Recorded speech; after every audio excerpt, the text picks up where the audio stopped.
తమిళనాడు రాజకీయాలు మరోసారి వేడెక్కాయి.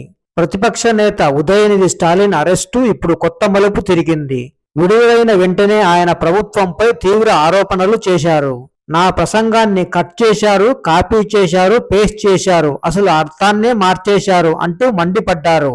అయితే ఉదయనిధి చేసిన తాజా వ్యాఖ్యలు ఏమిటి, అరెస్టుపై ఆయన ఏమన్నారు, ఇప్పుడు వివరంగా తెలుసుకుందాం. ముందుగా తన అరెస్టు గురించి ఉదయనిధి మాట్లాడారు. తనను ఉగ్రవాదులా తీసుకెళ్లారని ఆరోపించారు. దాదాపు 3,000 మంది పోలీసులతో చెన్నై నుంచి తాంజావూరు వరకు రోడ్డు మార్గంలో తరలించారని చెప్పారు. మధ్యలో చెంగల్పట్టు పోలీస్ స్టేషన్లో అవసరం లేకపోయినా ఆపారని పేర్కొన్నారు. ఇక వివాదానికి కారణమైన ప్రసంగం పైన ఉదయనిధి స్పందించారు. తాను ఎక్కడా ద్వంద్వార్థంతో మాట్లాడలేదని స్పష్టం చేశారు. తన ప్రసంగంలో కొన్ని భాగాలు మాత్రమే తీసుకొని వీడియోను మార్చి ప్రచారం చేశారని ఆరోపించారు. తాను మాట్లాడింది రైతులకు కావేరీ నీరు ఇవ్వాలనే అంశంపైనే అంతే తప్ప మరొకటి కాదని స్పష్టం చేశారు. తమిళనాడులోని ప్రతి తల్లిని, ప్రతి సోదరిని తన కుటుంబ సభ్యుల్లానే భావిస్తానని చెప్పారు. మహిళలను కించపరిచే ఆలోచన తనకు ఎప్పుడూ లేదన్నారు. పూర్తి ప్రసంగం చూడకుండా కొంతమంది రాజకీయ నాయకులు కూడా తనను విమర్శించడం బాధ కలిగించిందన్నారు.